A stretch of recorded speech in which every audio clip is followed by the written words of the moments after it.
told him what I thought, and he said, fire me. I said, you ain't getting off that easy.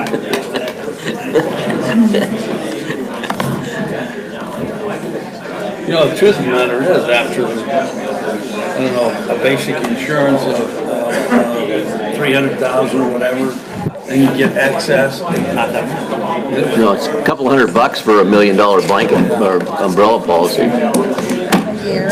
Yeah. For a year. I have one. In case I do something stupid. Hard to believe, isn't it? I know. What would you do? Start your house? I can't imagine. My I was account is just gonna locked, that I and I gave it to need you. my Galaxy Note 8, and it's, you know, good thing I have backup. Did you want to? Your neighbor's house is Good news. I'm happy to share. Didn't grab it. Nope, never mind. Oh, good. No chairs. Tippy, so if I follow her, I don't know. I'm just saying. I'll be too embarrassed to receive. Anything else to say, Joe? Oh, there you I go. was at a wedding, I'm not kidding you, I was at a wedding, and the groomsmen were like this. There's a guy here like this, and his knees buckled, and I caught him on this side, and the other guy caught him on that side, and we backed up, set him in a chair, came back, closed brakes, went on with the wedding. Well, that happened to me in a wedding one time, but I went all the way down to the floor. Yeah, the only thing I remember is my sister jumping over the pews, trying to get to him. That's my sister making noise. Very humiliating. It was amazing, and then they just came up behind us, nobody could even see him.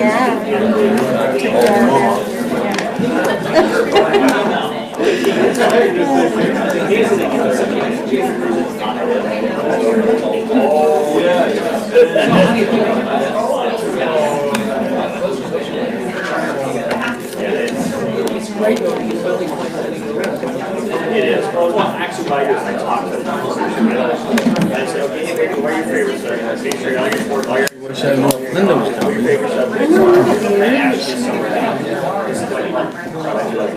This always makes me nervous when the room fills up like this. Did I miss something? Participation. One thing I'd like to talk to her about. Yeah. This is still not clear. It doesn't tell us. It tells us that there was a 45-day period, but that's all gone and it hasn't been completed. Is that it? When do we expect it? Early. I don't know, because that's what I thought, we were just waiting for them. If you want to give Linda a few more minutes. Yeah, I will. 3 minutes. I don't see 4 minutes. It's very unusual that she went early. I'll call him tomorrow. Susan Johnson. What is the controversy? I don't know. The only thing is, Chamber Oh, was on this. well, if I look at my text, I think those are, won't be at council, still at work. She's still at work? Okay, we can start. It's a bunch of garbage. Call the meeting to order. Roll call of the council, please. Russ Brown. Present. Darcy Longoria. present. Timothy McLaughlin. Present. Linda Miller absent. Tanner Elliott. Here. Mayor Lawrence. Here. Please join me in pledge of allegiance. I pledge allegiance To the flag of the United States of America and to the republic for which it stands, one nation under God, indivisible, with liberty and justice for all.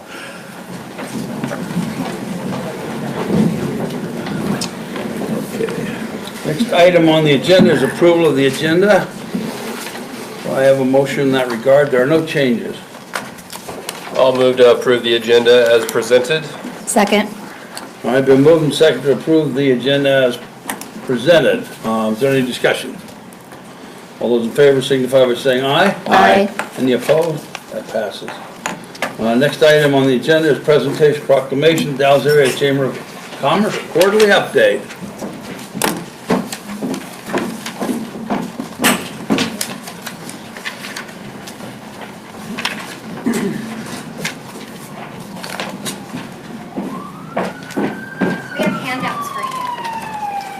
Thank you. We'll explain in a little bit. Uh-huh. No, it's not taking. Is it a test? It's a test to be tested later. Everybody needs a little crayons in their life. If they give this to the wrong person. Is this gonna be a contest? Feel it. She's had practice. Oh, yeah. I should have brought my kids. No, you gotta do yourself. Your kids can enter on their own.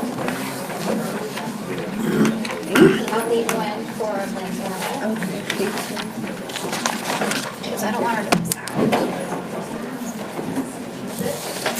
You got practice too, sir. Yep,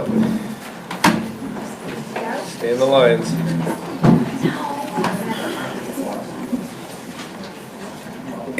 November 21st.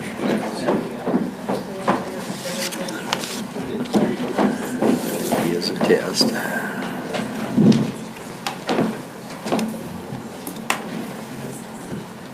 So good evening, Honorable Mayor and City Councilors. I want to take this opportunity to introduce to you our new Director of Tourism. This is Dave Nevins.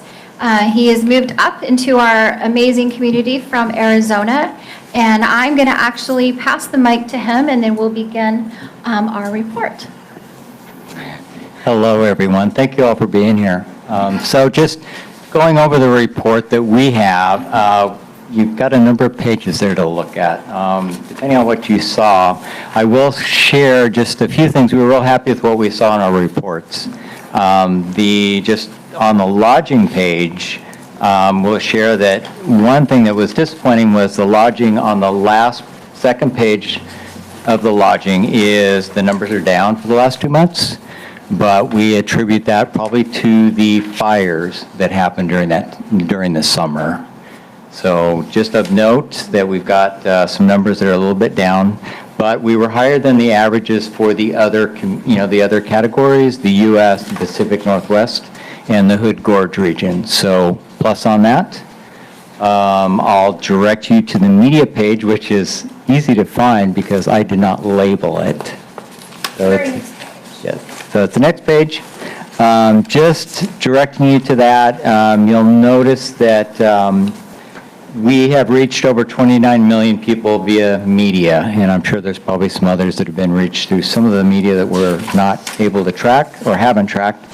And I wanted to just update you on kind of a glitch on that. Our media company that we work with had put down for the radio, I think there's 3 listed under radio, and they just listed subscribers, which is a poor count for actual listeners. For just 3 of the 66 stations that they have across the country, they had over 66,000 listeners. So that number is much higher. And so we ended up with around 29 million through many different means. If you look at the last 2 pages, which are the website page, you will see that the age of our visitor, which we're very keen on tracking, is 35 to 44, and the second group, which we're trying to reach, is 25 to 34, and that, I guess, does vary, some reports. Just back and forth between those 2 age groups. And of note on the last page, one thing that really jumped out is the Dalles on the website is not on top of the list for the users using the website looking for information. We were actually quite happy to see that Portland was the first. And the reason being the Dalles usually is first because it's a chamber page and people are looking at events, the calendar, what's going on with the chamber. So for Portland to sneak in there, I don't think they're looking at our chamber events. So they're looking to find information on the Dalles. So that was a real bonus. So going back to just a summary, I've got the summary and goals on the first page. Hopefully you read those. Let me know if you have any questions, but I will say that we're real excited on the radar. We've got, you've probably heard of the mural through Travel Oregon, which is a really big deal for us. We're one of only 7 cities in the Oregon that was chosen for that honor to have a mural drawn on our behalf and for us. And the celebration is going to be this Saturday. So that's 9 to 12? 10 to 11. Oh, they changed it. Okay. Staff is there. Yeah, I'm looking too much at the, Staff calendar. okay. It's from Got it. 10 to 11:30. Okay. So, and also, we have the U.S. Capitol Christmas tree coming through, which many of you maybe have heard. It was taken from the Willamette Forest, and it will be passing through the Dalles on November 14th, and they'll be here only 9 to 10. That is correct, right? So 9 to 10, and then they will head back down the street. So we're, organizing as good as bang a buck for a weekend for that 1 hour. Yeah. So I'm going to add to that for just a second. The tree is following the Oregon Trail. So that's the whole reason that they're starting to do this. So they are stopping only at select cities. We're the one that's stopping here, and then they'll be going on to Baker Cities. That's their next stop. So yes, it'll be short and sweet, but they'll be here in full force, and we'll be planning some activities. We're still trying to coordinate with them on exactly what we can and can't do, because it is a Travel Oregon and 3 other agencies type of event. So we're trying to coordinate is like, can we sell stuff? Can we have hot chocolate? Can we give this away? And we're trying to coordinate with some bands to have some Christmas music. And we have already secured Santa. So he's going to come out early this year and have a little pre-holiday session with us during that time. And for those of you who don't know, it will be parked right in front of City Hall. So we're super excited that this is coming. And this is, like I said, we're working with 3 or 4 agencies, and then we'll get out to you as soon as we can, all the fun details of what's going to happen during that short little hour. But we're going to hopefully everybody comes out and makes it a fun celebration for that event and show them that this is great and honoring that they picked our city to be one of them that they stopped at. And I hear the rumor is we have Smokey Bear, right? Yeah. So that, and we're the only city in the gorge that they are stopping at. So that's a big item. And then coming up also on the radar, the Tourism Summit. That is where the people in the gorge that are involved with tourism get together, and that is also here. So that's a great opportunity. That is October 30th. And that will be at the Readiness Center. And that's kind of the updates as I look at the calendar here. Any questions? Explain, if you know, what's going to be given in terms of the marketing and the advertising for the 7 cities that have a mural on Travel Oregon. I understand it's going to go for 2 years. Actually, it's going to be 1 year, aggressive, 1 year. with the normal campaign that Travel Oregon does with any of their campaigns. It's a 1 year guaranteed. If they continue that and add more murals or something later, that is totally up to the discretion of Travel Oregon. But we've been told for 12 months, they will help maintain, take care of, and do the campaign for the mural. So after that, it is up to the building owner to maintain or take care of, but they're going to set us up with the easiest way to maintain that. And it's great that we actually have a local tie to the artist, because Blaine Fontana has fallen in love with this community and has even a houseboat that he likes to go out on visit. So he likes to come to the Dalles frequently now. So we do have connections with the actual artist. So if we need to know how to maintain it a little bit better, he is willing to give us advice on that. I don't know the total dollars are going to sink into this. One never knows. Travel Oregon never is shy on that. They do it all forward and just 100%. We do know that each of the murals averaged around 20,000 to put up, from the creation to the implementation and the protection. And so that part, we know each community averaged about that much for each mural. There is only 2 communities, though, that are having the community celebration out of the 7. We already had one in Grants Pass, I believe, was the first one. Roseburg. Roseburg was the first one, and they just had theirs last weekend. And then we're the only second community celebration. Everybody else just gets the scissors and the ribbon. And they are paying the whole bill for the community celebration. So they are paying our local vendors to do all of these different services that will be provided between 10 and 11:30. So it's pretty cool what they're doing, and it'll be a fun celebration. They are so excited because we kind of got a little bit into it, and that's what brings me to the page and crayons you have in front of you. Our staff came up with the idea of, why don't we have a coloring page for the mural? So we suggested it to them, and nobody else had thought of that yet. And so now all of the cities have coloring pages for their murals, and we took it another step further, and we wanted to have a contest with it. Travel Oregon can't do a contest, but we sure can, so they gave us full permissions. These are drafts in front of you because I have to wait for the final stamp of approval tomorrow morning before we can massively print them. But we'll run the contest from the day of the ribbon cutting until the week of Thanksgiving, just before that, and we got permission already to put all of the pictures up in the JCPenney's building until the contest is done. And we will announce a winner. We're doing it by drawing, not by talent. And we will announce the winner at the community tree lighting. And so that is kind of it. We'll have Santa help us with that part.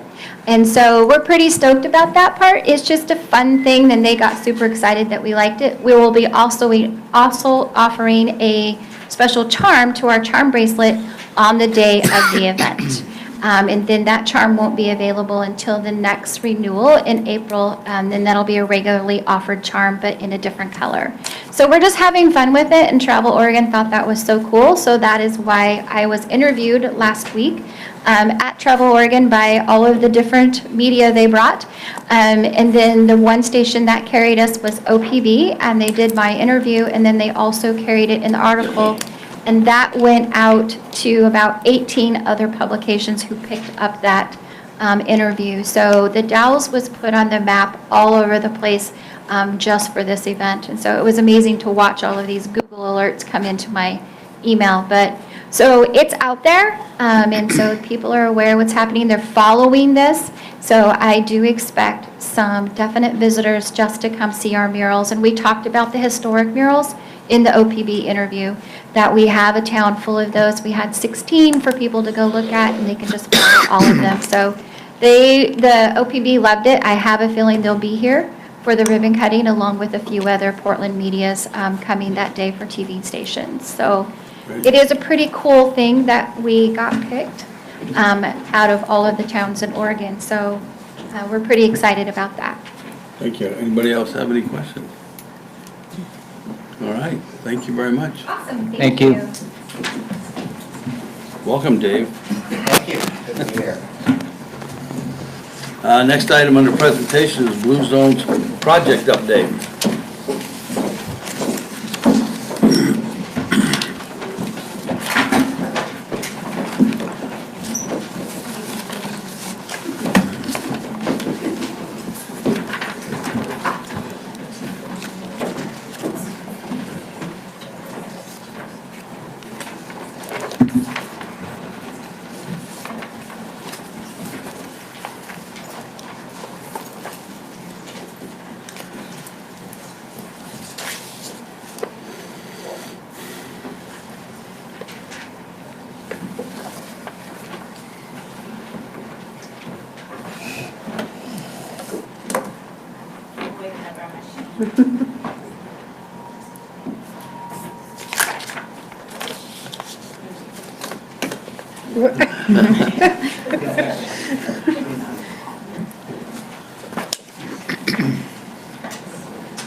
Check for a cap.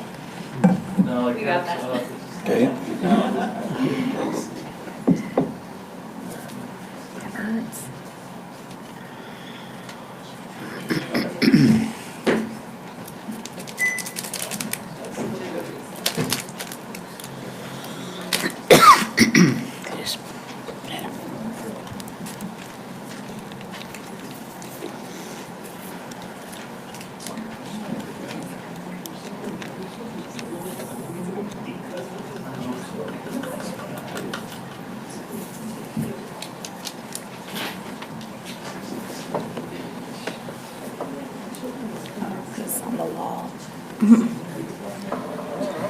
Yeah, that's what. Thank you. I think they said he was showing them on the wall. Have a seat. They said you couldn't show them this far back. Yes. Okay, good evening, and thank you for having us, Honorable Mayor, members of City Council, and city staff. My name is Leticia Valle. I'm the Community Program Manager for the Blue Zones Project, and we're here to provide a quarterly update.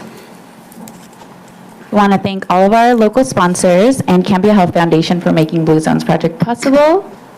And before we get started, we're super excited to introduce to you Amy Kroll, who is our newest engagement lead and Chenoweth grad. We're really excited to have her as part of the team, so welcome, Amy. She just started, so be easy on her. Just quickly, wanted to give an overview. We're going to use this time to let you know where we're at with Blue Zones city certification process, which is what we're tasked to do by April of 2020. We have all of these committees, 8 different pillars that we have certain criteria in each category that we have to meet in order to become a Blue Zone certified city. One of those things include engagement. We also have policies, schools, restaurants, grocery stores, work sites, and a steering committee where all of our co-chairs from these smaller committees come together to advance this work. And can I get a show of hands in the audience if you participated in any Blue Zones committee or volunteer opportunity or activity? Great, thank you. So I will let our project manager, Taylor Smith, talk a little bit about engagement. So Letty mentioned that one of the pillars that we work on is engagement or people. And we are very pleased to report that we are at 90% of our program goal with engagement. Here are some photos of different engagement activities that we've coordinated. We have things like Moais up in the top corner. Those are walking groups. And you can see some curated volunteer opportunities. We've cleaned up Mill Creek twice, among other things, like a bike night. And here's some data, if that's more your style. Like I said, we're at 90% of our program goal. And so we've engaged roughly 1,500 individuals. And those people have made an individual commitment to their own health and well-being and sharing our vision for a healthier The Dalles. And we'd also like to share just a success story. I'll call her Miss G for the sake of anonymity. So she started a Moai back in August when we had a walking Moai launch at Cirrhosis Park. And since then, she has lost 27 pounds walking with her new Right Tribe. And she's also participated in several community cleanups that we've had and is really discovering a new sense of her Right Tribe and community here in the Dalles. So we're really pleased to share that success story and excited to hear these as they come out of the woodwork.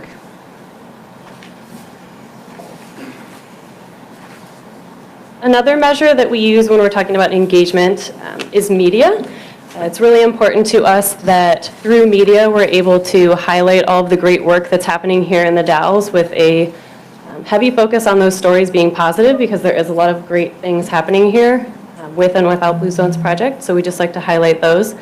One reason that we feel that that's really important, in the 2017 Gallup survey, the Dalles ranked 20 points lower than the state average when asked if they are proud of the community and the area that they live in. So just trying to highlight all of the beauty and the great things that are happening here and why it's great to live in the Dalles and be a part of this community. Most recently, we were featured in The Gorge magazine, if any of you had a chance to see that article.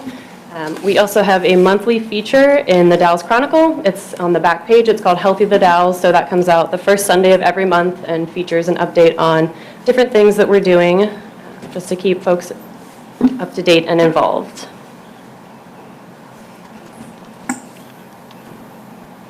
Okay, so restaurants was another one of our pillars, and we are happy to report that we've met that metric at 100%. So 4 of the 38 restaurants are now Blue Zones approved, and it's exciting to see that restaurants understand, and they've been telling us that people are seeking out healthier options, and so they're adjusting their menus to help serve that need. And we're not stopping at 4 restaurants, we're going to keep going, but we're happy to report that. Work sites, these are the 3 that were first approved. We have 2 more in the queue, which will bring us to 50%. We need 10 of the top work sites or influential work sites in the Dalles to become approved. Another exciting engagement opportunity that we've had recently is the walking school bus. You may be familiar with Step It Up Students that was formerly administered through the North Central Public Health District. When they were unable to secure additional funding to keep that program going, we collaborated with them to make that a smooth transition. The program was run monthly, and we've been able to make those walks weekly. So every elementary school in the Dalles, including St. Mary's Academy, has a walking school bus every Wednesday. And we started on October 10th on National Walk to School Day. We had 99 students in the Dalles walk to school on that day, and we had 27 adults that volunteered as chaperones to make sure the kids got to school safely. And our goal was at least 25% of the elementary schools would implement that, and we're at 133% of our goal with all of those schools participating.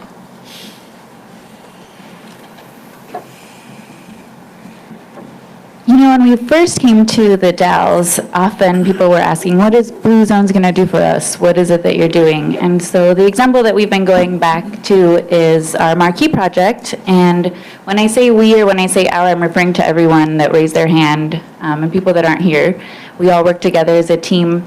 But the Dry Hollow Elementary pop-up marquee was something that the city has been working on for a while. And so we're happy to report that with collaboration and inclusivity, dryhollow.org had instructional videos on how to test out the Marquee project at Dry Hollow. We had media in 2 different languages. We had input, neighborhood meetings, and we've completed that project, which now the city has submitted a Safe Routes to School application for Dry Hollow. They did that last week, and we're happy to report that we are continuing to work on Mill Creek Greenway is a marquee, and the First Street front porch concept that has been identified as a top priority for the community.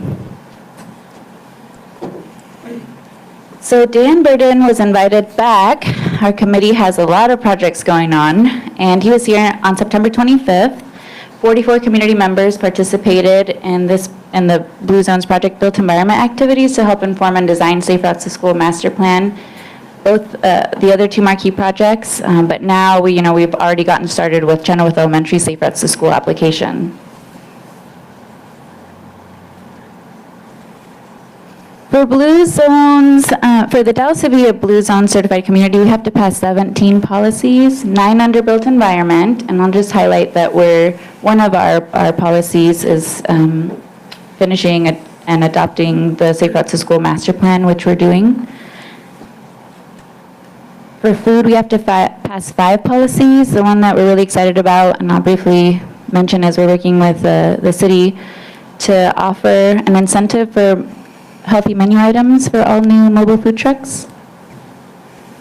For tobacco and smoke, we are working on a few things, and we'll be working with the city to organize the Dalles Kicks Butts, so community cleanup at Lewis and Clark Park, November 18th.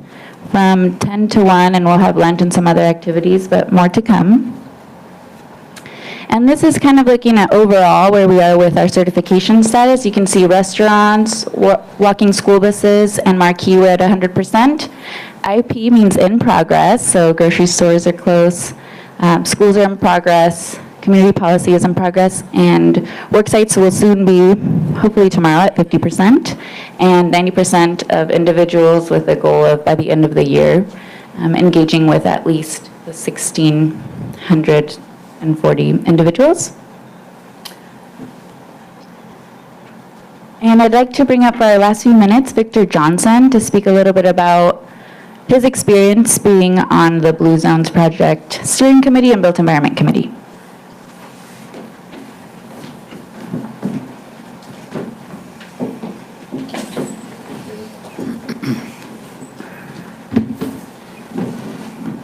Thank you, Letty. So Victor Johnson, 313 West 4th. I don't know if we need to do this for every kind of thing, but here in the Dalles. So, first of all, I want to thank you all for your support of Blue Zones.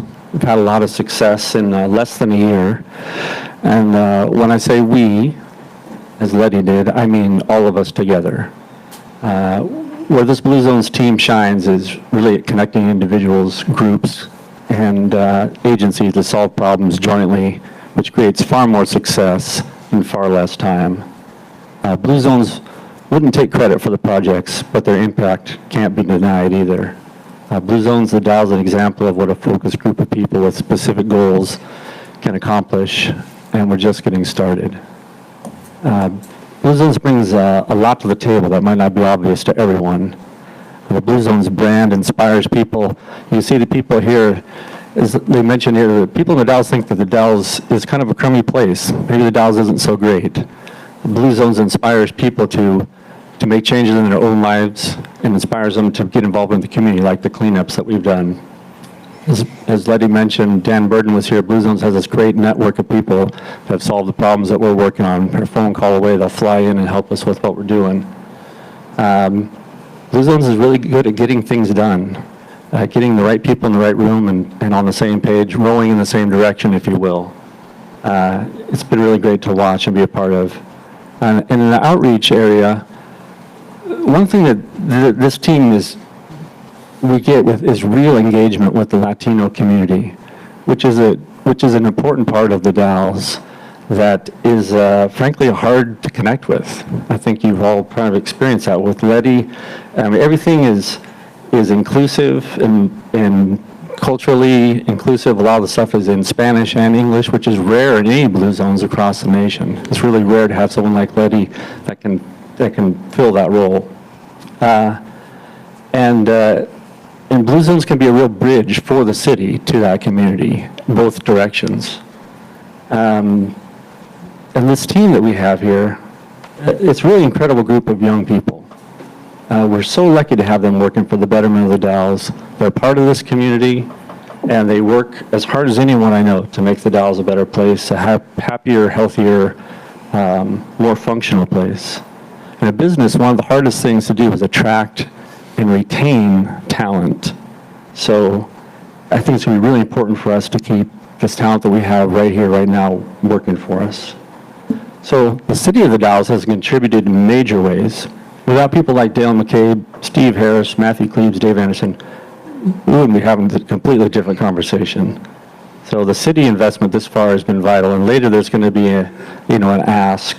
And from what I've seen personally, I really think that this investment has proven itself and warrants adding to.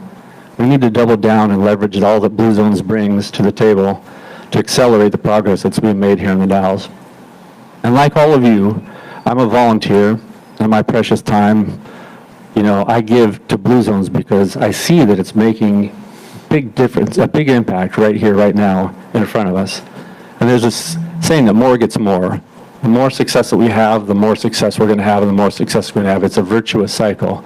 And I hope later in the meeting, I hope you can see the value and the wisdom of Blue Zones and supporting it in a financial way, because it really is the beginnings of something special, and we've only been going for less than a year. And so thank you for listening to me, and thank you for your time and service.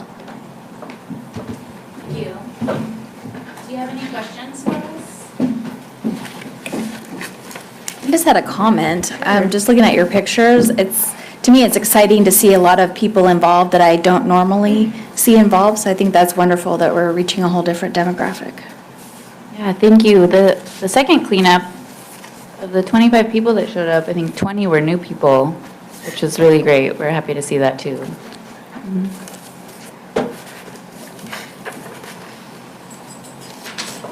Thank you.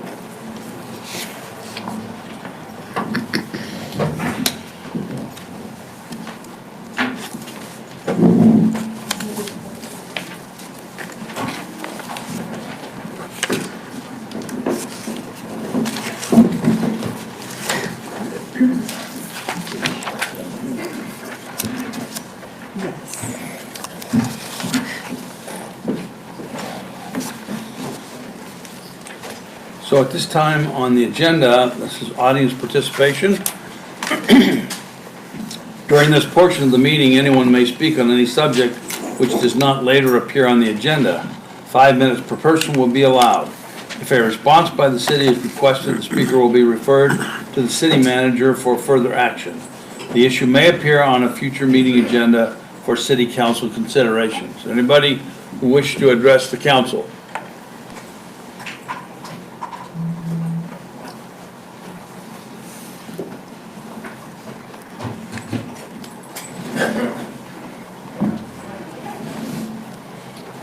Thank you.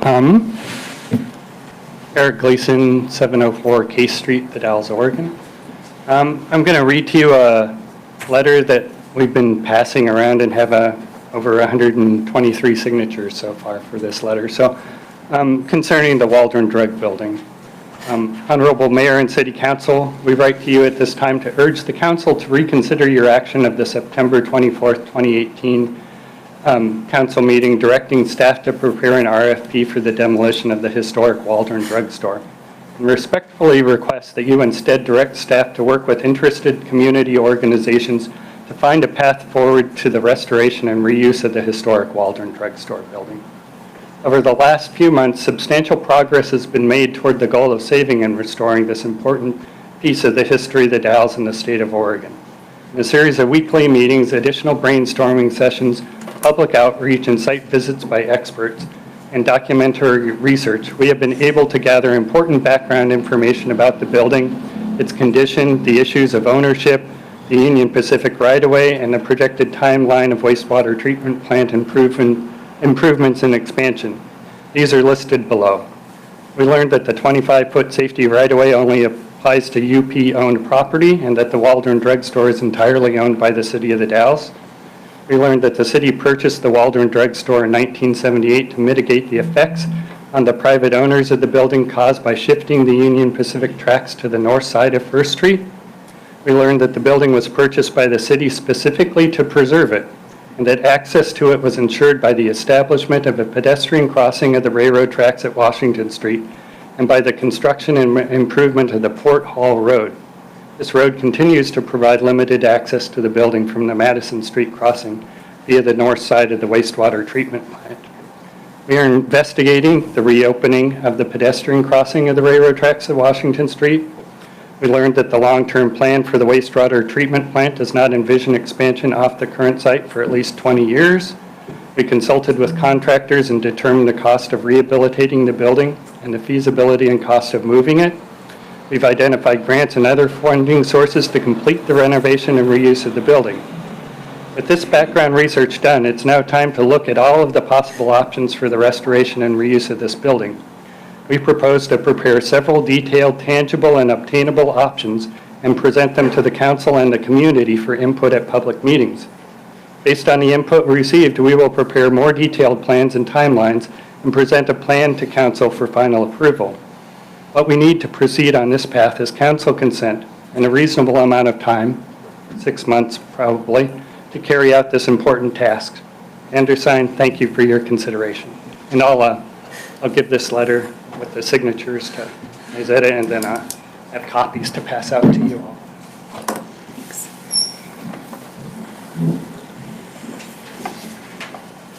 Thank you.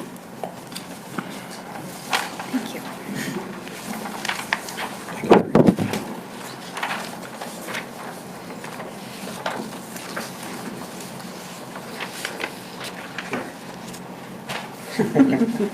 All stuck together. You get 2 copies, I guess. Right. I'll give one to Linda, who's not here. Okay, thank you.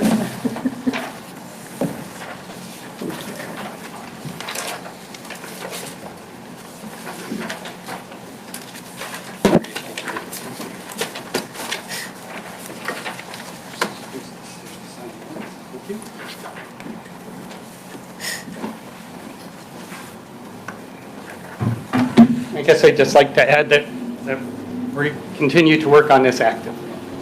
Thank you. Thank you. Anyone else?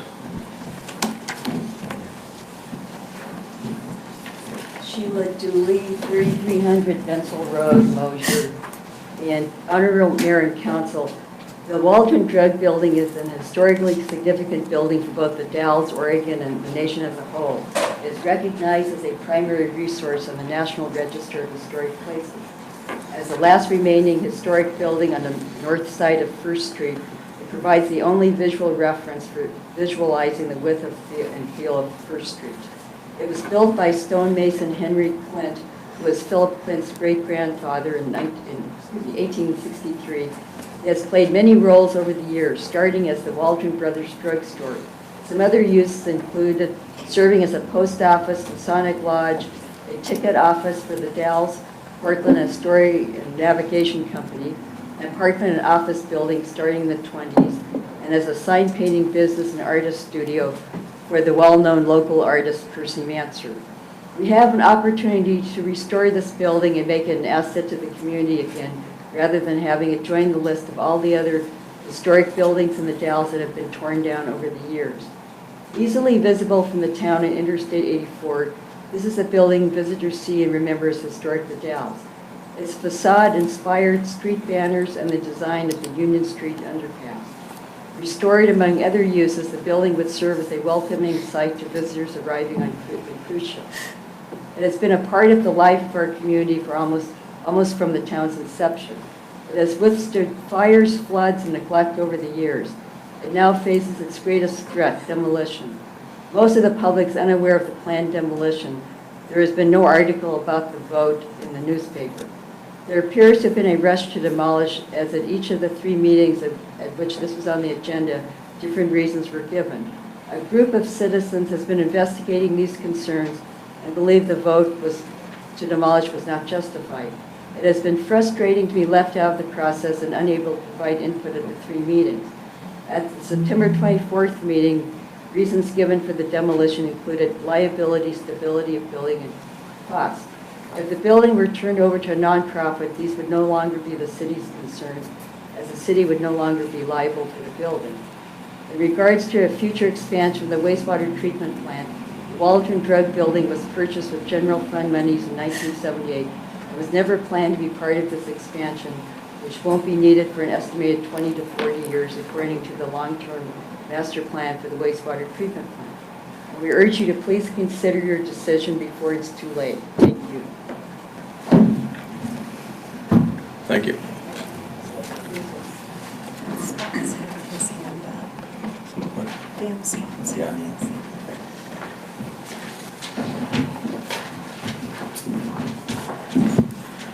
Chip Wood, 415 West 15th Street, The Dalles.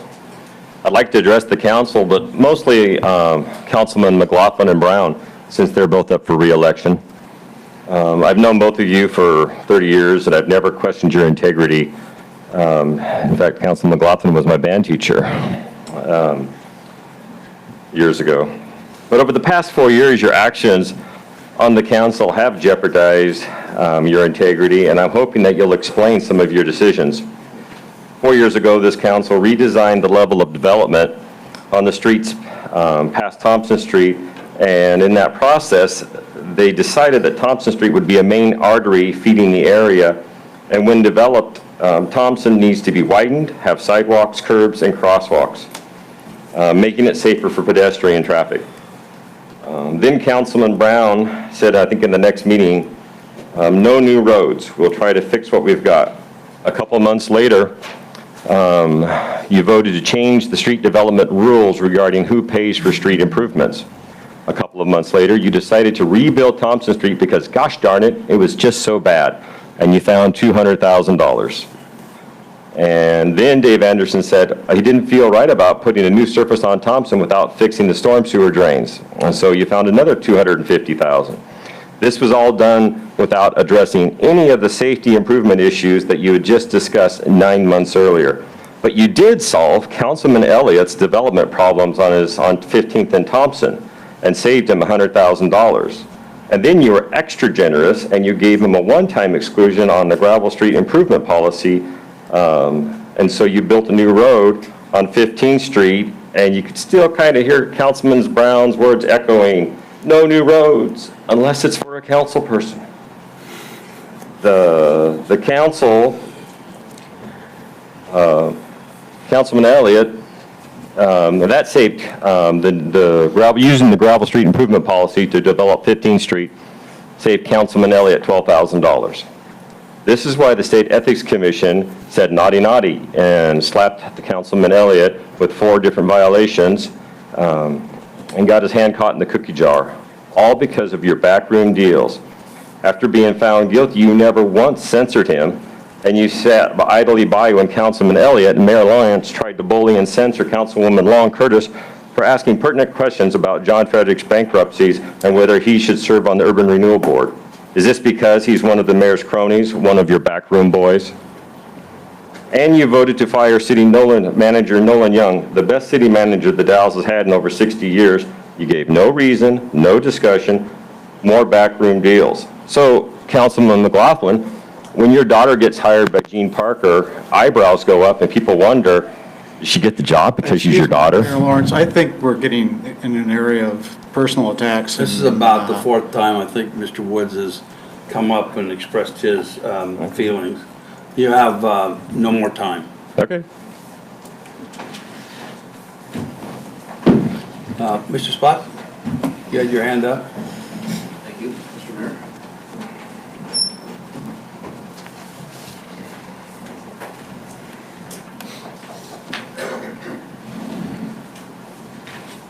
Thank you for the time.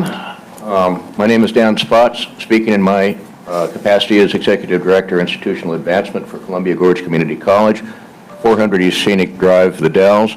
The good news is I have a written statement. The bad news is I forgot my reading glasses, but I'm going to try my best here anyway. Like this. I'll wing it. I'm here to provide you with an update on the college's request to council as one of the enterprise zone partners for support for our skill center and campus housing. On behalf of Columbia Gorge Community College, I wish to express our institution's appreciation to the Dalles City Council, Mayor Stephen Lawrence, and City Manager Julie Kruger for your continuing interest in the college's request for enterprise zone funding for a workforce skills center and campus housing. The city's support to date has been instrumental in substantial progress toward realization of these new facilities, which requires that the college obtain a fiscal match of $7.3 million by January 31st, 2019, and that is a new date that we have confirmed now, in order to receive a corresponding capital construction investment of $7.3 million from the state of Oregon. This is authorized through the state legislature. This past week, the college presented to the Wasco County Commission, which together with the City Council constitutes the decision-making authority for the college's enterprise zone request. This would be a significant public investment by the city, by the county, the college, and the state of Oregon. A rigorous analysis of project financing, enrollment projections, and operational costs is essential. The feasibility analysis completed earlier this year through support of the City Council provided the basis for this analysis. We continue to refine our projections and have every confidence we can provide the assurances needed in order for decisions to be presented and mutually agreed upon by the city, the county, and the college board. We anticipate bringing a request to the City Council, to the County Commission, and to the College Board in November.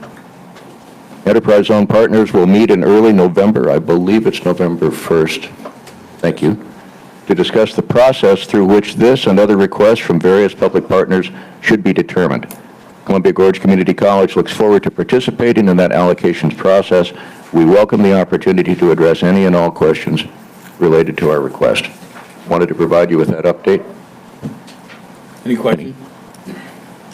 Thank you. Just sounded like good news. We'll keep it rolling. Thank you. Thank you.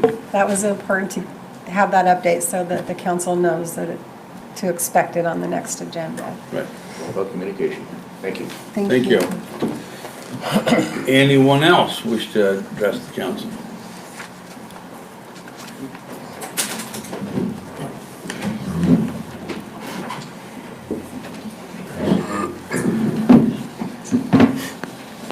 Good evening, Mark Linebarger, 324 East 14th. You guys probably aren't surprised to see me here, especially after your last session and you put a nail in the coffin of the Waldron Drug Store or Getchell building. I have talked to each one of you individually about my concerns about the Getchell building. I I don't know, you guys are kind of, I don't know what you're thinking, but it isn't stuff in the future. You think it's all about the past, but it isn't. It's about the future. And it's about future generations that don't need pictures to look at what we had in this community. They need what we had back then and what we have now. We don't have the Hotel Dalles. We don't have a lot of the old businesses, buildings that were downtown. We are left with a handful, a small inventory of buildings that are in this town. And you guys who were owners of this building, along with the public, were bad stewards throughout the years. And now the bill has come to be paid, and we are ready to walk away. And this is just, I don't know, bad management all the way around. If it was a business, you'd be out of business. It's just bad way of handling. There's no marketing. You have the Getchell building facade on your underpass of the freeway. It was important enough to carry that design over. And the reason for that was because you wanted to imply history. I can't tell you how many customers are looking out my window and saying, what's the story behind that building? It's an interesting building. And I tell them, and their eyes lit up, and you know it's a story that they're going to repeat to someone else or tell someone else about it. But you guys, I don't know. Maybe you need to take me aside and explain to me what you're thinking, because I can't think of any reason to tear it down. Not a single reason.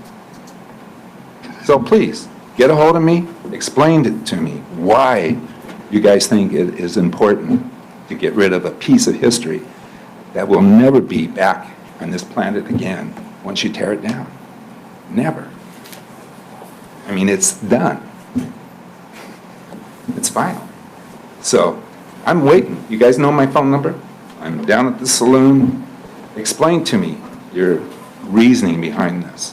I'd be more than happy to listen, to try to understand, because I don't understand now. Mark, you know I voted no, right? Yeah, I do. Okay. And I was in Washington DC, I totally understand. where I would also vote no. You know, there's a lot of people in the community who say the same thing. And you guys need to pay attention. Thank you. Okay, anybody else?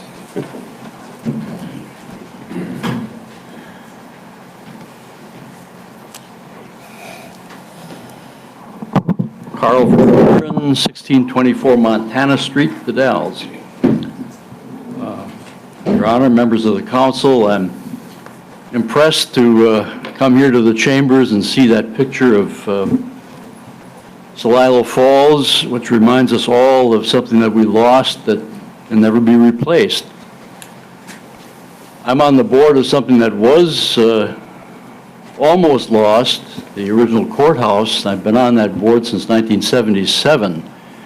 That was the first year that the courthouse was restored, and we've had a wonderful history since then, really, of uses of that building, and we get many people. The people who come on the tour boats are very much interested in that building. Local people come for the history programs every February, bring their out-of-town relatives there, and many of them have never seen the building until they have people from out of town, and it's there and it's to be enjoyed and savored. 1859, important part of of our history, important part of the city's history, because it actually was the city hall for a few more years than it was the original courthouse. So Wasco County was the first user, and the city of the Dalles, a longtime user also of that building. So it goes to show what can happen when imagination comes together with people that are willing to work at it. And I really would encourage you to reconsider the action that's been taken, and let's get some imagination going and work with these people that are willing to put in the time and the effort and actually have some experience saving some of the buildings down there on First Street, which of course was our main street from the earliest days, and that's one of the few buildings left down there. Imagination, cooperation, and something can happen. There are ways that building could be restored and used for good purpose for the future. Thank you. Anybody else?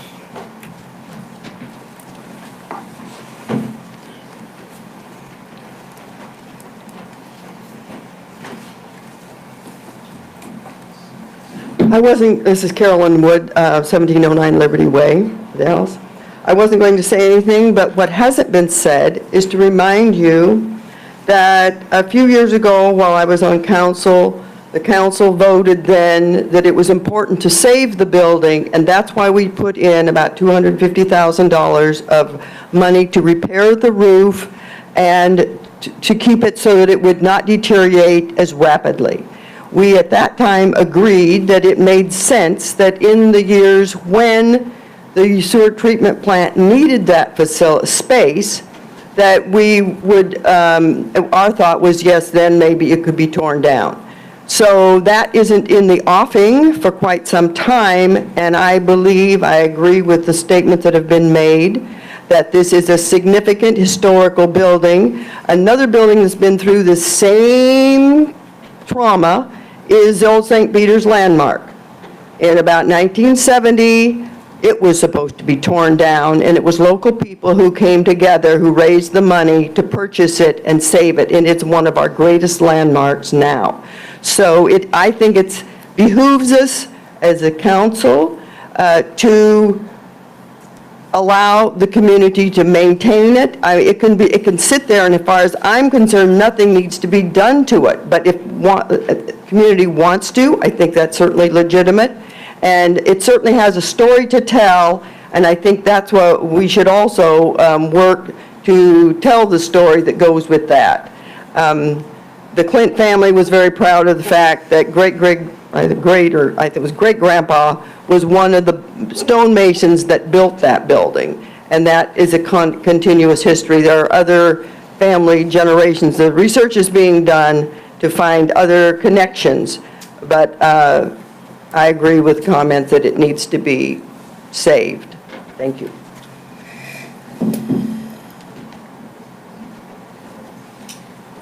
Anybody else? Okay, now is the time for city manager report. Thank you. I provided you all with a copy of a memorandum from Dave Anderson, Public Works Director, with a brief update on the Dog River Pipeline project. I know everyone's kind of been waiting for that summary. And just to highlight, the most important part is that we're almost ready for the 45-day public comment period. And when that is concluded, we hope to do the final engineering design during the winter and spring. So it's moving forward. It's not stuck anymore. Fantastic. Very exciting news.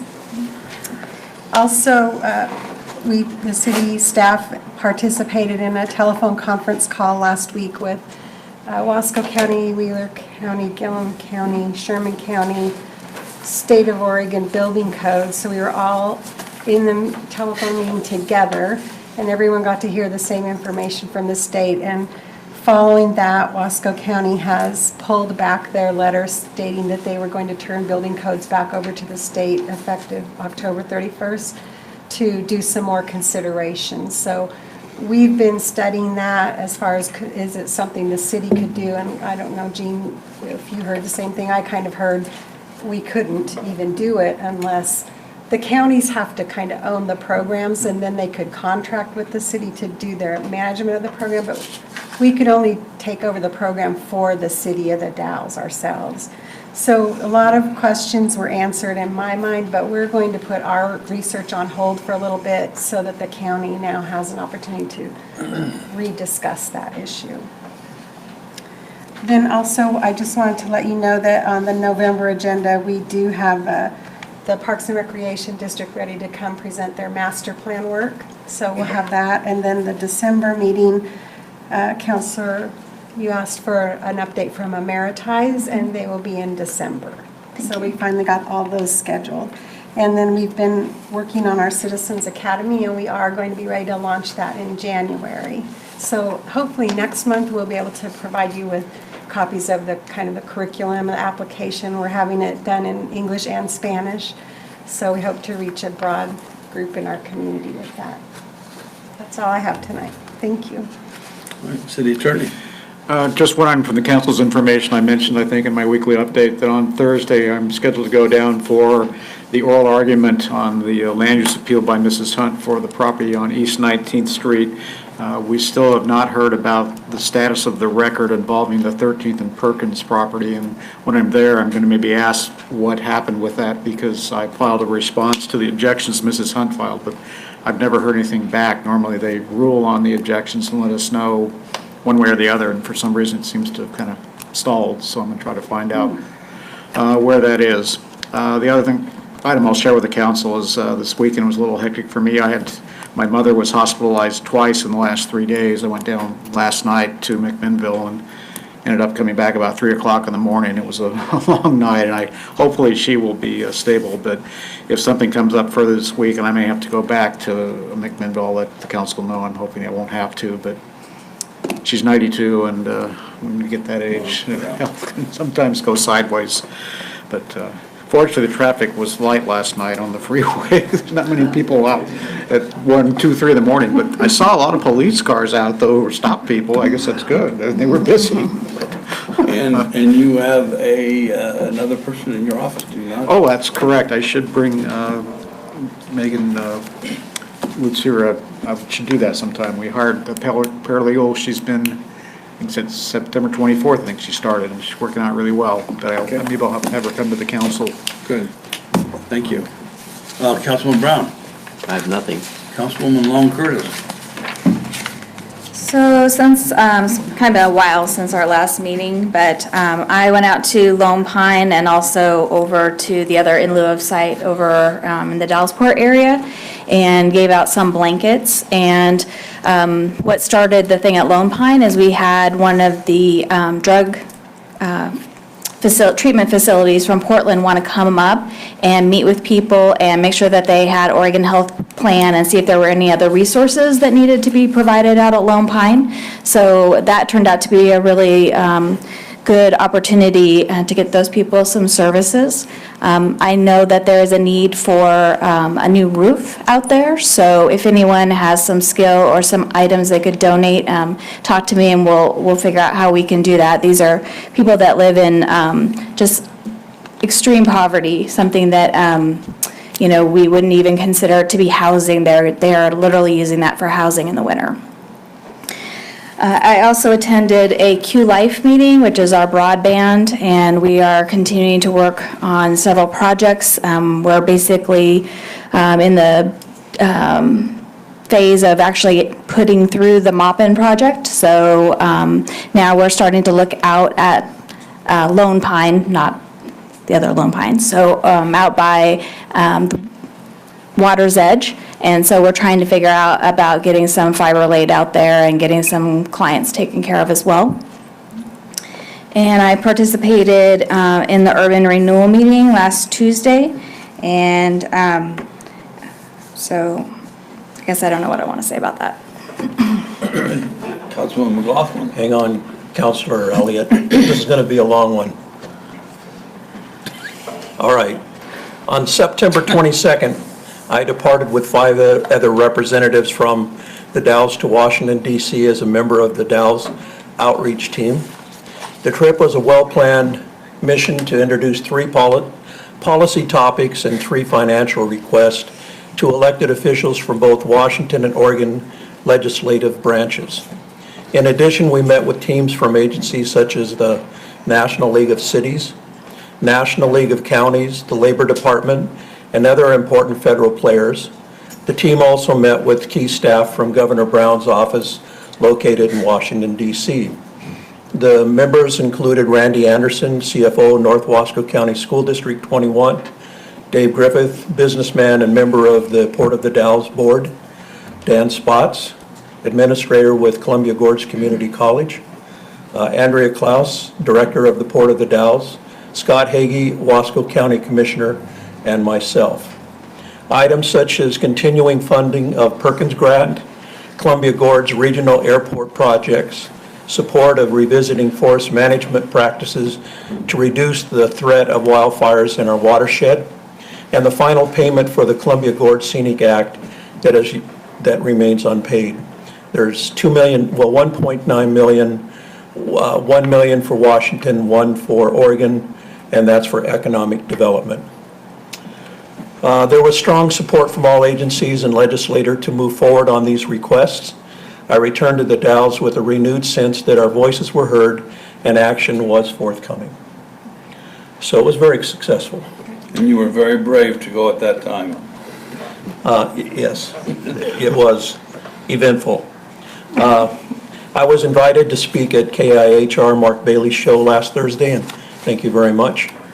I was also invited to speak at Local Governmental Affair Breakfast at the barbecue last Thursday morning at 7.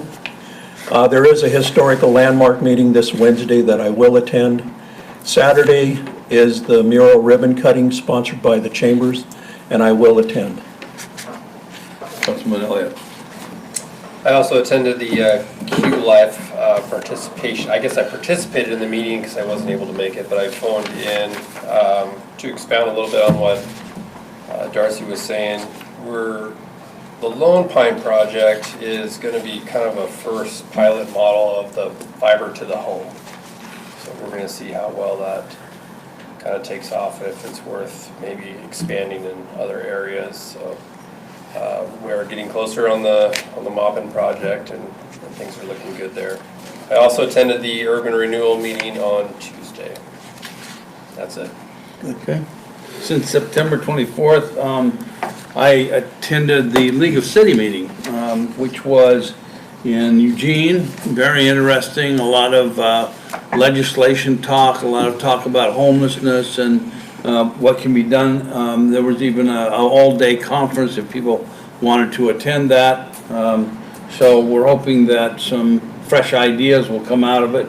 Number one, I think the main message was it starts with housing. It has to start with housing. So that's something every community needs to look at. I also last week attended the County Commission meeting for the purpose of speaking in behalf of them participating in funding the Skills Center. And what will happen is City Manager and myself will meet with the County Commissioner and their chair, and we will come back to both the Commission and the City Council with proposals. You'll have it ahead of time.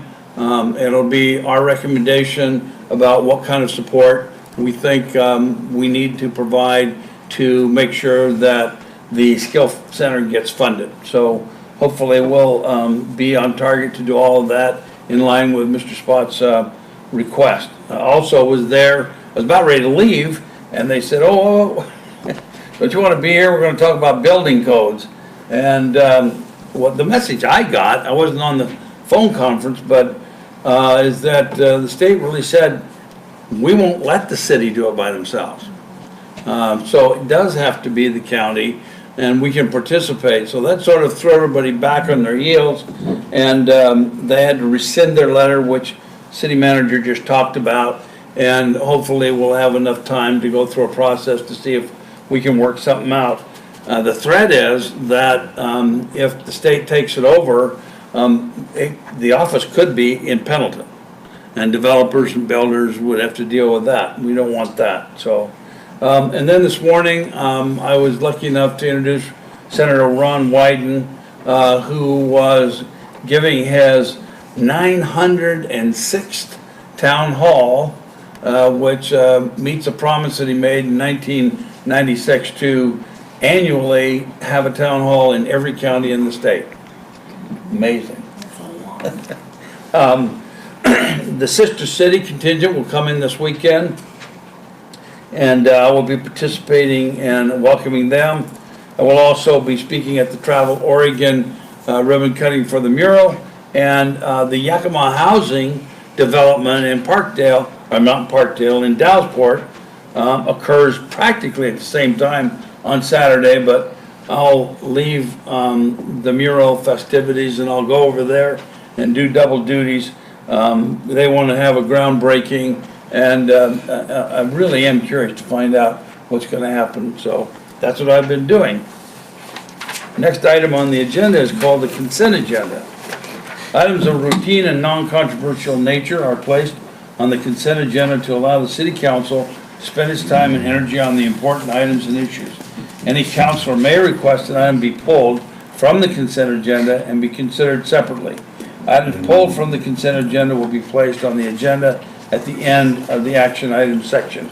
We only have one thing on the consent agenda. That's the approval of the September 24, 2018 regular city council meeting minutes. Do I have a motion regarding the consent agenda? I'd move to approve the consent agenda as presented. Second. Moved and seconded to approve the consent agenda as presented. Any discussion? All those in favor signify by saying aye. Aye. Any opposed? All right, that's approved. Next item on the agenda is contract review board action. This is to consider authorization of purchase of 3 new larger capacity pumps for the Chenoweth lift station on River Trail Way. Our intrepid engineer. Honorable Mayor, members of the council, I did bring my reading glasses, so. Could have loaned them to Dan. Dave Anderson wasn't able to make the meeting tonight, so I'm sitting in for him. The Chenoweth Lift Station is the newest lift station that the city has. It was built when the Columbia Gorge Industrial Subdivision was constructed out there off of River Trail Way back in 2015. And as part of that industrial subdivision, that lift station was constructed by with that project and by the development. At that time, it was because there was like no development that was occurring. It was just that subdivision that was being developed with no tenants. 2 small pumps were installed in that lift station. Lift station sized for its ultimate build out of that area, but at that time only a couple small pumps could be put in order to keep to be able to serve the initial development as it occurred, but without having too big of pumps to handle the little bit of amount of flows that were coming into the system at that time.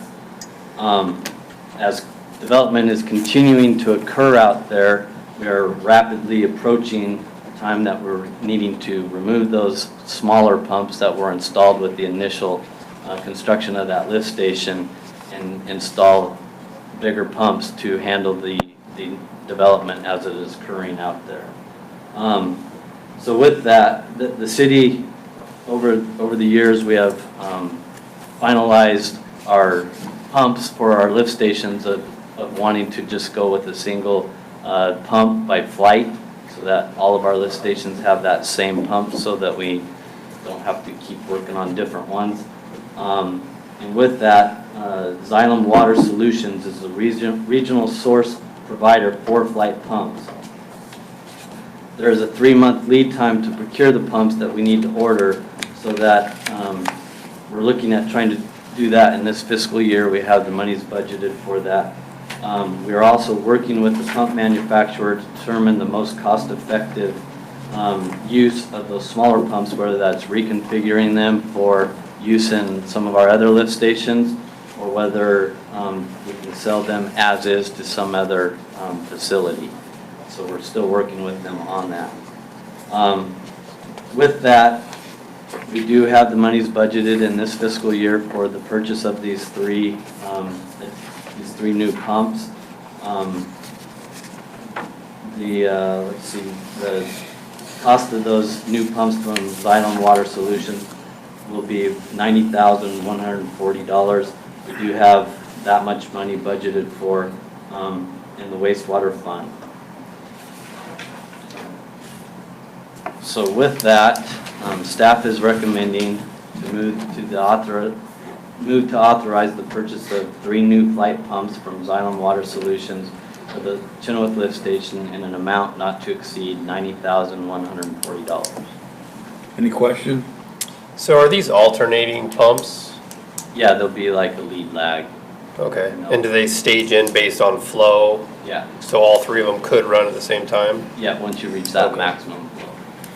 Mike, I was curious about whether or not part of the consideration for this was anticipated growth, not just what's there and the growth that's occurring, but, you know, how long do you anticipate this size or these pumps will be able to provide what you need? And, you know, when would we have to upgrade again? These 3 pumps will be for the ultimate build-out of the whole development of the area. So we won't have to purchase more. That's what I wanted you to say. Good job, Dale. All right, any other questions? If not, I'll entertain a motion. I'll move to authorize the purchase of 3 new flight pumps from Xylem Water Solutions for the Chenoweth Lift Station in an amount not to exceed $90,140. Second. Been moved and seconded to authorize the purchase of 3 new flight pumps from Xylem Water Solutions for the Chenoweth Lift Station in an amount not to exceed $90,140. Is there any discussion? All those in favor signify by saying aye. Aye. Any opposed? All right, that passes. Next item on the agenda is an action item. Resolution number 18-027, initiating partial street vacation to the rear of 1707 Lincoln Way. I thought Josh is presenting tonight.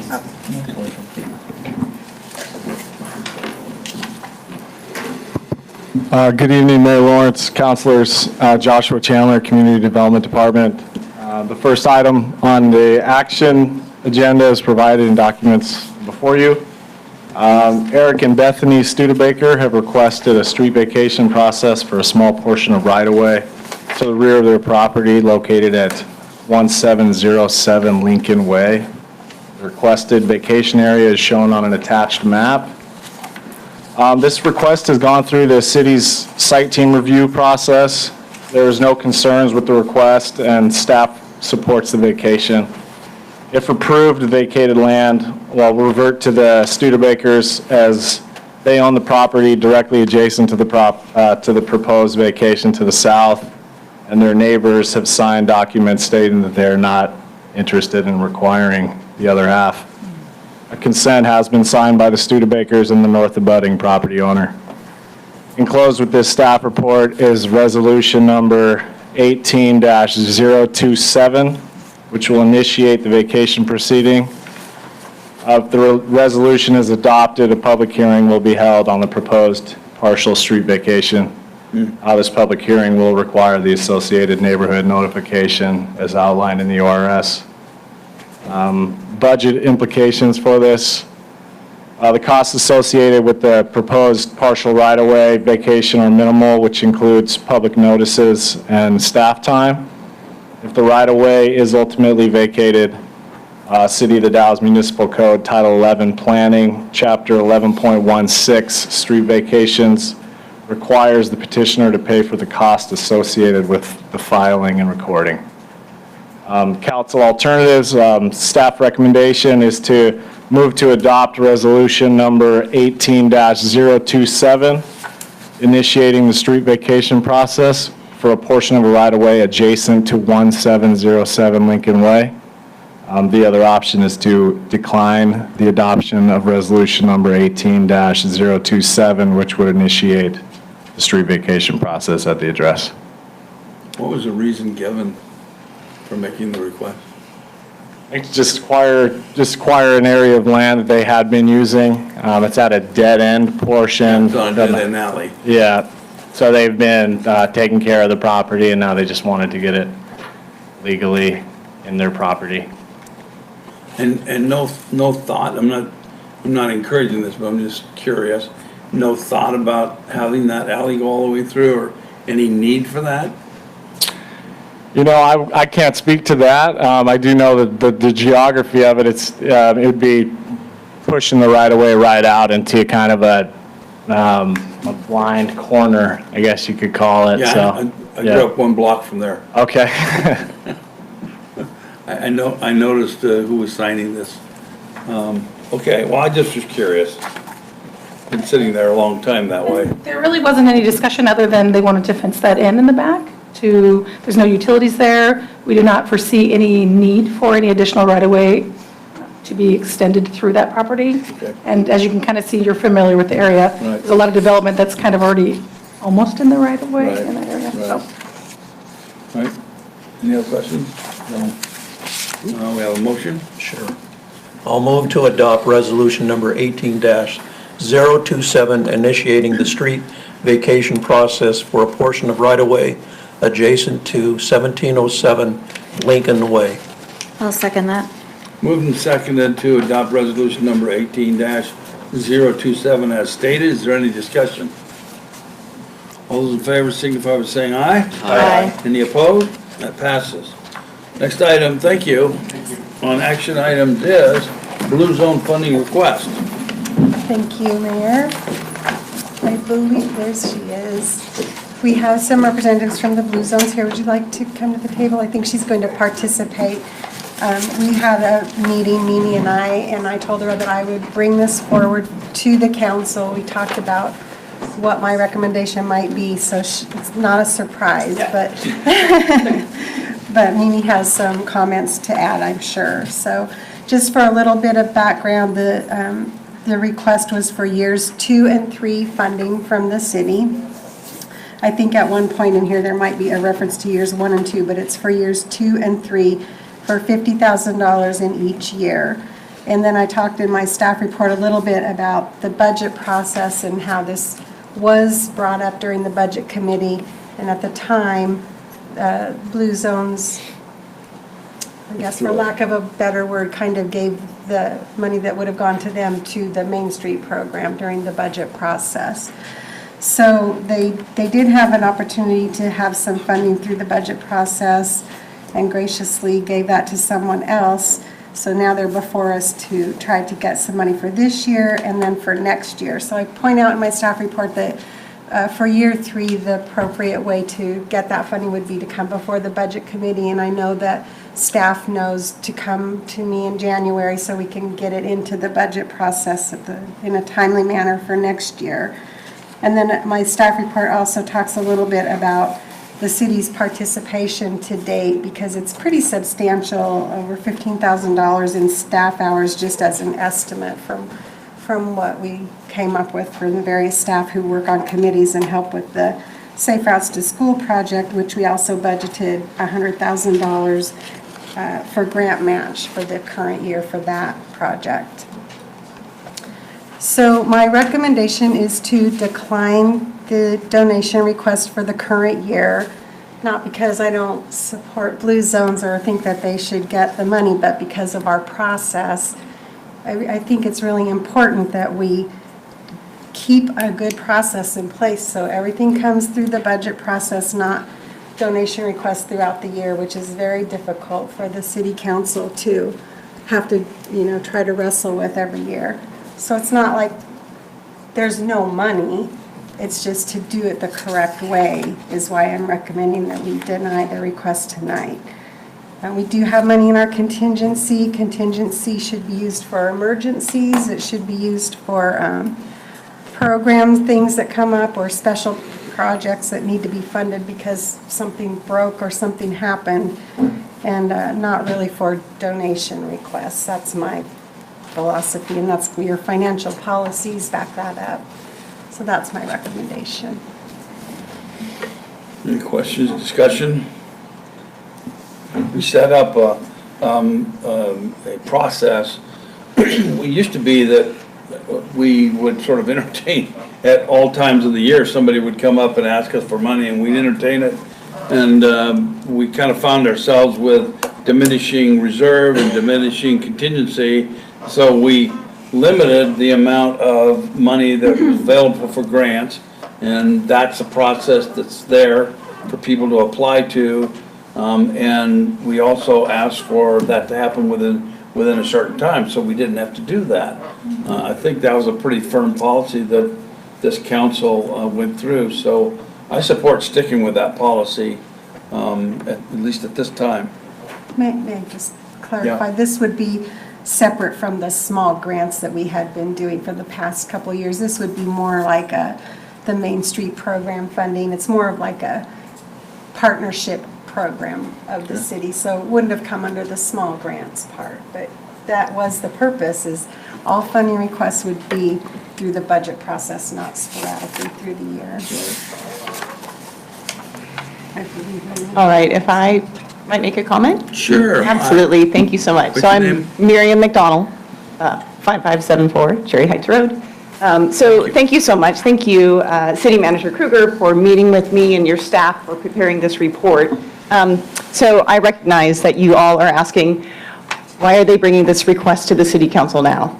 And to speak to that, as you mentioned, in April and May, when the 2018 Budget Committee met, and I wasn't there at that time, but going through the minutes, it is true the Blue Zones was not included in the initial budget as a line item, and then a request was made. At that time, there were two other entities requesting funds as well, the Dalles Main Street and also the Fort Dalles, the Fourth organization. A motion was made to fund the Fort Dalles Fourth celebration for $35,000, and then there was $25,000 left for remaining projects. And in order to continue being the good community partners and support the community partnership with Main Street, at that time, the Blue Zone staff member withdrew the request so the Main Street could be fully funded. And so additional Blue Zones funds have been obtained since that time. There does continue to be a budget shortfall. As you saw in my letter, they're out of a total budget for the next 2 years of $1.6 million. There does remain a deficit of $197,000 for years 2 and 3. Now, Oregon Healthy Estate has already agreed to carry the balance of the year 2 deficit into year 3, and our agreement with Oregon Healthy Estate, which is the Oregon Business Council Charitable Institute, specifies that funding must be secured by March 1st of 2019. So the money doesn't have to be in the bank, but it does need to be committed. I would like, after the other request from Oregon Healthy Estate was that a committee be brought together with Blue Zones, a group to help with this fundraising process. And so at our meeting today, which I would like to point out that absolutely the city has put in a significant amount of time, but other local agencies and entities have as well, not just financial. Mid-Columbia Medical Center alone is putting in $300,000 to the Blue Zones project, not to mention their staff time. At the meeting I was at today, people from School District 21 were there, One Community Health, the Nextdoor Inc. There's a significant amount of participation from our community. And I would say, and this has come from some of the members of this committee, not having the financial support, the actual, as in cash value, support from the city of the Dalles has hindered some of the committee's ability to obtain funding from other organizations. So as some of the other agencies that we've gone to, they would like to see some skin in the game from the city.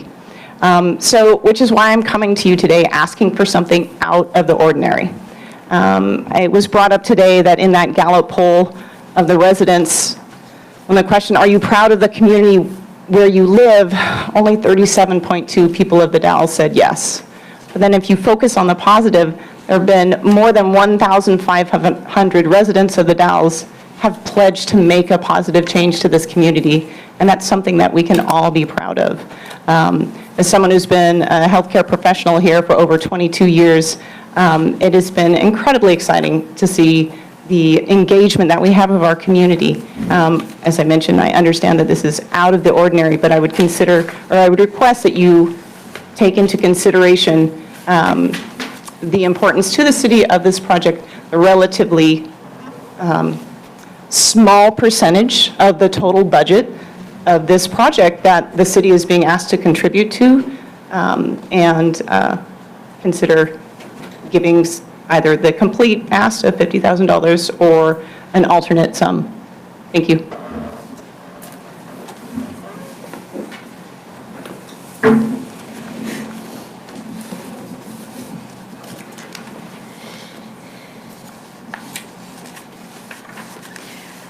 Well, I guess I'll say that when they came to us the first year, it was too late for our budget process, and so we did say that we would consider them for future years, and somehow that didn't translate into incorporating them into the budget because they're a new agency and they didn't understand what our timeline was. They came too late again for the second year.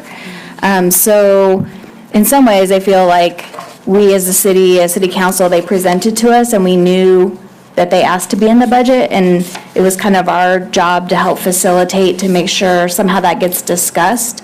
And I had an expectation that we were going to help Blue Zones, and I understand it's outside of the normal funding process, but I also understand that they need it to continue the good work that they presented to us in the very beginning, and that they're right when they're asking people to give grant dollars, that they need to show that the city of the Dalles who's benefiting from this has some money into it.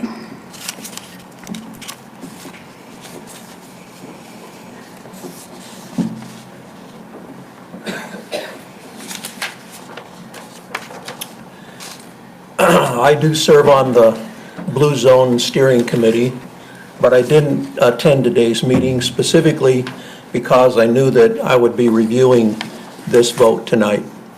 I feel I can make an unbiased, fair decision in the interest of our community.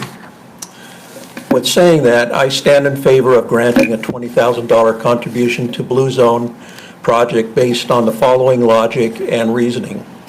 When the City of the Dalles participated in the early stages of the selection process to determine which cities would be chosen by Blue Zone's project, the city signed an agreement to promote and support the efforts of Blue Zone to select our city as a participant. I don't think there was a financial, but there was just a general support at that time. And in my mind, this implied a willingness to help both financially and any in-kind contributions. To change the direction now reflects poorly, in my opinion, especially potentially in the eyes of other local funders such as Mid-Columbia Medical Center, Providence, Wasco County, and other participants. In light of the accomplishments posted so far that we saw tonight, the project has produced many positive changes in the health and safety of our community. How much more can Blue Zone's team accomplish with our added support? Precedent has been set and established in the past by our council approving other financial requests that have fallen outside of the budgetary window, such as the 4th of July celebration event and local fireworks. I believe the investment in the health and vitality of our community falls within the stated mission and goals developed by City Council and staff. For these reasons, I vote to approve the request.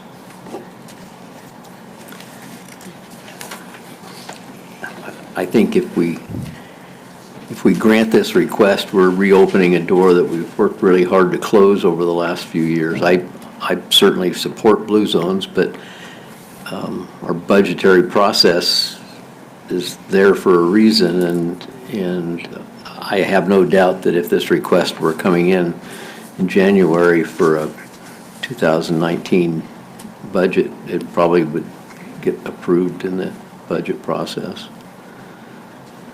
It's a timing deal, I think. That's how I feel about it anyway.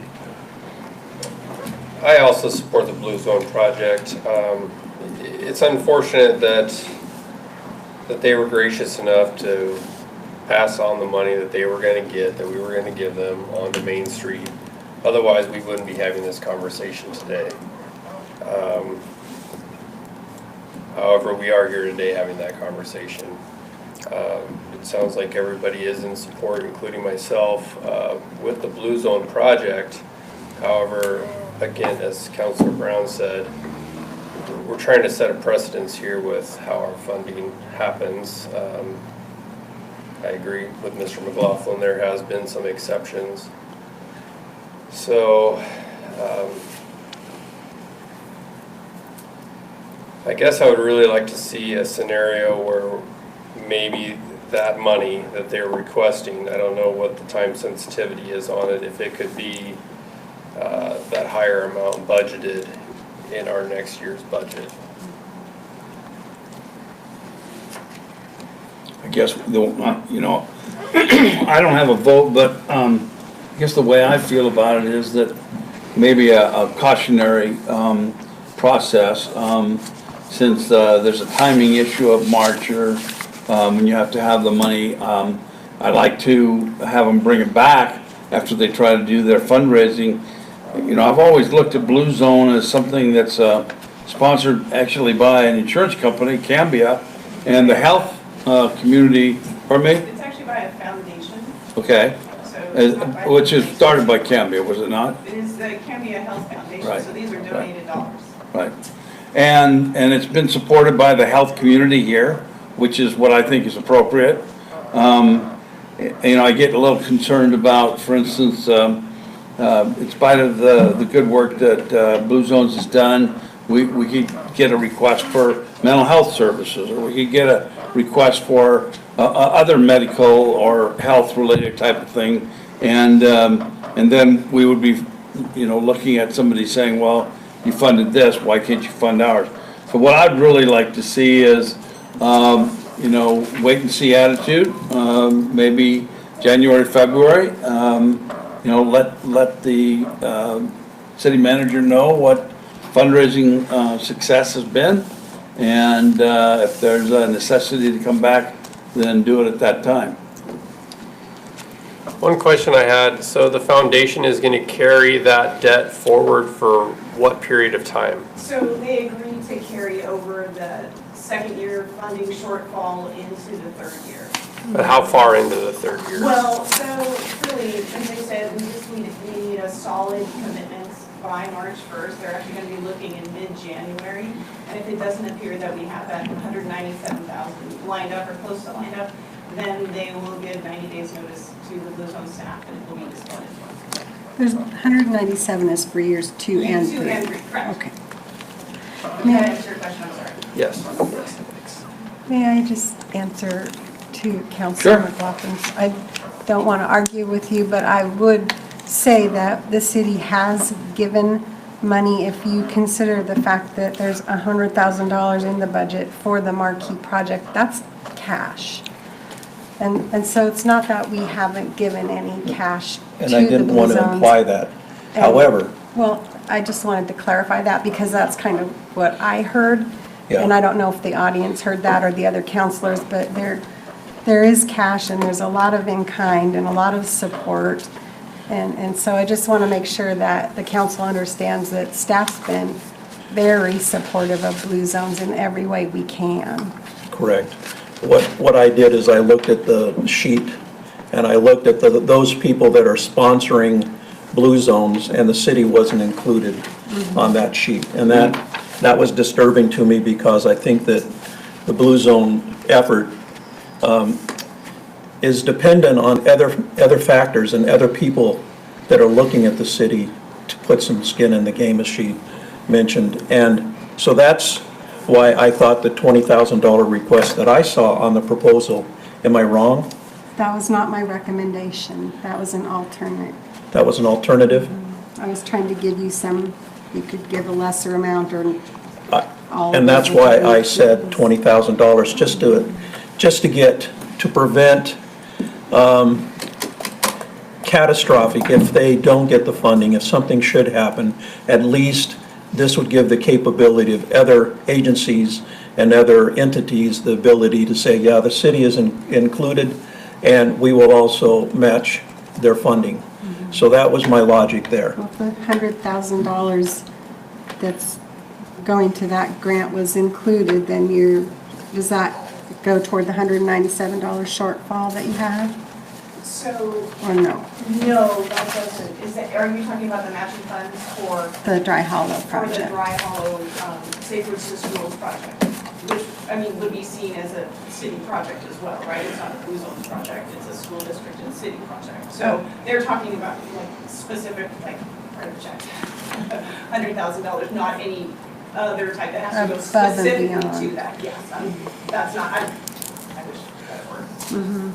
My interest is, on this page, it says, thank you to Cambia Health Foundation and our local sponsors, MCMC, Providence, Wasco County, Columbia Gorge Health Council, Oregon State University, One Community Health, Columbia Gorge Community College, Waste Connections, and I'd like to see the Dalles included in this list, and if that requires a financial contribution, then that's one of the reasons that I'm in support of doing this.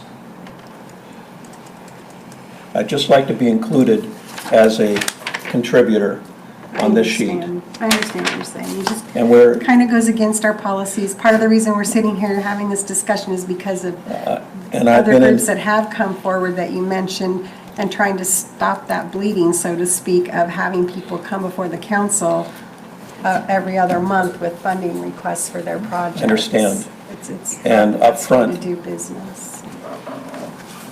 I understand, but there are exceptions at times, and this one is based on, you said a donation, but I think there's a specific need that Blue Zones, without some involvement from city, is in jeopardy of not moving forward and attracting other funds. Am I wrong in that assumption? No, you are correct. All right, so that's the reason why I'm encouraging us to reconsider. I know the policy, I've written policies, I've followed policies, but there are always exceptions, and I think this is one of those. Where are we at if we were to shift some of the funds from the Marquee project to help bridge this gap in the meantime? Those are street funds, and they are already designated for the grant, and we've already applied for the grant.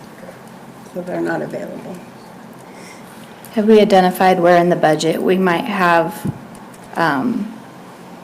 a way to shift funds around? This would come from contingency. Just if you choose to contingency. do it. And how healthy are we in We're contingency? healthy in our contingency. As I said, we can give them some money. It goes against all of our financial policies that we have in place. And this is the first year we've had our contingency where it's supposed to be for, what, 3 Correct. years? Correct. I still go back to, we made changes to accommodate 4th of July, and we did other projects that were not in the budget cycle. I think this one rises, especially in the fact that it's dealing with health and safety of our community and the number of people that they have managed to pull together in the community. So, and it fits in all of our mission and goal statements.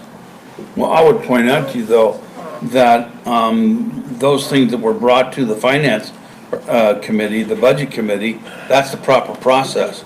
So they weren't out of the process, they were in the proper process, and that was the time to address it. So asking the budget committee to put it into the budget recommendation was the process, and at that time, Blue Zones withdrew their request so that somebody else could have the money. So I don't think it was taken out. Actually, they weren't in the budget. Pardon me? They were not in the budget. I made a motion, and it wasn't going anywhere in the budget committee. Right. Commit was made to the fireworks and some other things. So Letitia, I talked to her afterward, and she felt she wanted to be a good partner because she was new, and she also thought she could fundraise from other sources, and she knew that Main Street had no chance of doing that for their project. So I think it was her falling on her sword, and I appreciate that. But this project is something that benefits our community, and our job here is to represent the citizens of the community and do what we think is best for them. And so I understand that it falls outside of the timing, but the reason it's falling outside of the timing is they tried to do it on their own and they couldn't, and they have a deadline coming up and they need a commitment, and they're asking us to help them. And I would like to help them. And if this $50,000 takes them to the edge of the cliff and they still don't have adequate funding, they're going to be done anyway. I mean, I don't have anything against supporting them. It's just, we've been 3 years trying to get our contingency fund where it's supposed to be and trying to dial back some of the requests that come in. I don't know, it's just like taking a giant step backwards. I don't know. I don't have a motion. Actually, you did make a motion. No, I didn't make a motion. I just read my statement. But And I know what the consensus is on the amount. I did, because I saw it was $20,000. But their request is 50,000. Is that's correct, isn't it? That's correct, yes.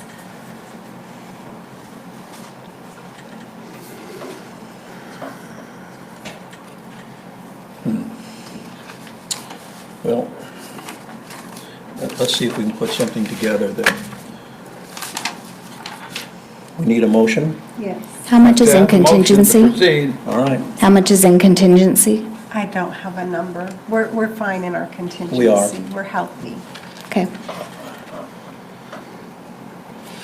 I'm still, the recommendation was for 20,000. I don't know if that would be enough skin in the game to move it forward so that we could attract other, rather than, It certainly would be a step in the right direction. We will be back in January as well. but we have forewarning of that.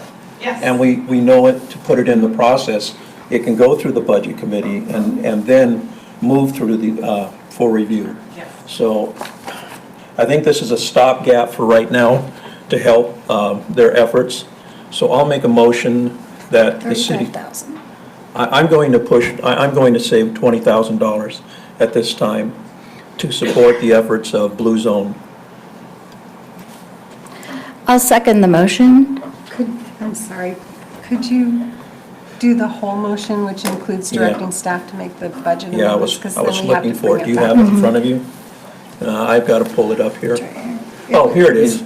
I'll go ahead and move to authorize $20,000 contribution to Blue Zone's project for the 2018-19 fiscal year and direct staff to make the appropriate budget amendment.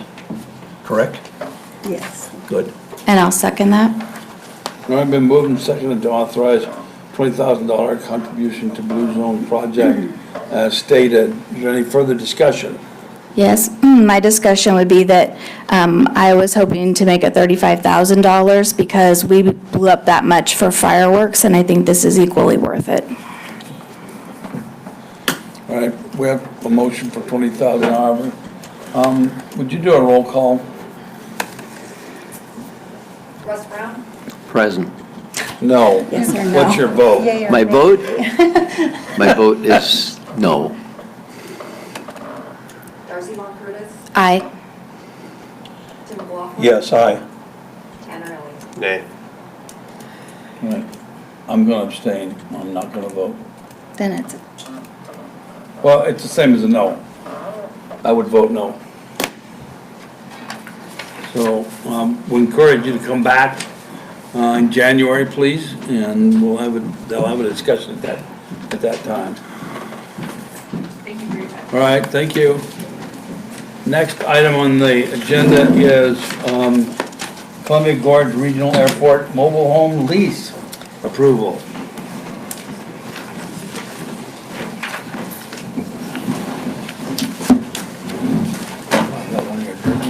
Don't forget your microphone. Okay, everyone hear me, okay. Honorable Mayor, Council, and City Staff, I've brought before you a lease, and it's for the mobile home space that it occupies. Lifelight owns the home. They pay all the expenses, maintenance, and taxes on that. But once they moved into their new facility, of course, they didn't have need for the hangar any longer, so they decided rather than moving the mobile home, they would like to try to negotiate and keep it here for their staff that's off duty. They don't like their staff to be in the same facility, and they were leasing a home in Dallasport, but since this was vacant, they wanted to utilize it. So after talking to them, and we negotiated and came up with a dollar amount of $400 a month. We did that by comparing lot rents at some of the facilities or the parks that are in town. They varied anywhere from $300 to $425, and so I felt that $400 was a fair price. Lifelight wanted it for $3, and I told them no, $4 would be the best we could do. So we have before you, they did agree to that. So with that said, the budget implications will be that we'll receive $4,800 a month, or annually, at $400 a month, and staff recommendation would be to Move to approve the lease with Life Flight for the use of the mobile home at Columbia Gorge Regional Airport contingent on approval from Clickitat County. Any questions? None. Do I have a motion? I'll move to approve the lease with Life Flight for the use of mobile home at Columbia Gorge Regional Airport contingent on approval of Clickitat County. Second. Been moved and seconded to approve the lease with Life Flight for the use of the mobile home at Columbia Gorge Regional Airport contingent on approval of Clickitat County. Any discussion? All those in favor signify by saying aye. Aye. Any opposed? Right, that passes. Okay. Nothing further on the agenda, so tonight's meeting is adjourned. No? You want to eat some? That's a lot of colors right there. Yeah, what's that, a couple of weeks, what? Okay. Oh, I know. Totally. Makes me want to shoot myself. She was disqualified candidate. We, she's certified, she's 5, well, one person dropped out. It was very strange. Thanks for all you do. It was a phone call. He was the word for him. So let's go on with the extra money, just to let you know. I know, he did.